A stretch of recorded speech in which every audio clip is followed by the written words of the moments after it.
Hi friends, அனைவருக்கும் வணக்கம். கண்ணதாசனை பார்த்து யாருப்பா இறைவன் அப்படின்னு ஒற்றை கேள்வி கேட்டதுக்கு அவர் அடுக்கடுக்காக இவங்களாம் இறைவன் இறைவன் போய் சொல்லியிருப்பார். அதில் கடைசியாக 2 மட்டும் நம்ம பார்க்க போகிறோம். கற்றவருக்கு கண் கொடுப்பான், அற்றவருக்கு கை கொடுப்பான், பெற்றவரையே பெற்றெடுப்பான் ஒருவன், அவனை பின் தொடர்ந்து சென்றால் அவனே இறைவன் அப்படின்னு சொல்லியிருப்பார்.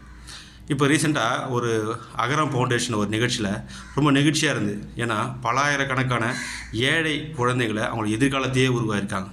ஒருத்தர் கஷ்டப்படுறாங்கன்னு வச்சுக்கேன், அந்த டைமில் நம்ம பணமோ பொருளோ உதவி பண்ணால் அந்த கஷ்டம் அப்போ மட்டும் தான் போக்க முடியும். ஆனால் கல்வி கொடுத்தா அவங்களோட எதிர்காலம் மட்டும் இல்லை, 7 தலைமுறை நல்லாயிருக்கும்.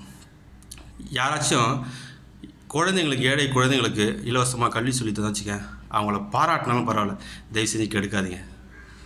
கடைசியாக ஒன்று சொல்லியிருப்பார், அதாங்க ஹைலைட்டு. ஏன்னா சில பேர் இருப்பாங்க, நான் தான், எனக்கு எல்லாம் தெரியும், நாங்கள் தான் அப்படின்லாம் சில பேர் சுற்றுவாங்க.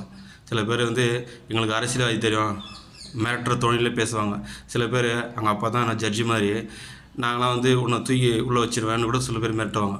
அந்த மாதிரி பர்சனுக்காக கண்ணதாசன் சொல்லியிருப்பார், நான் சொல்ல, தான் பெரிய அவன், அதாவது பெரிய ஆள்னு நெஞ்சு நிமிர்ந்து வாழ்பவனையும் நாள் குறித்து அழைத்து செல்வான் ஒருவன், இந்த நாடகத்தை ஆட்டி வைக்கும் அவனே இறைவன். தேங்க்யூ.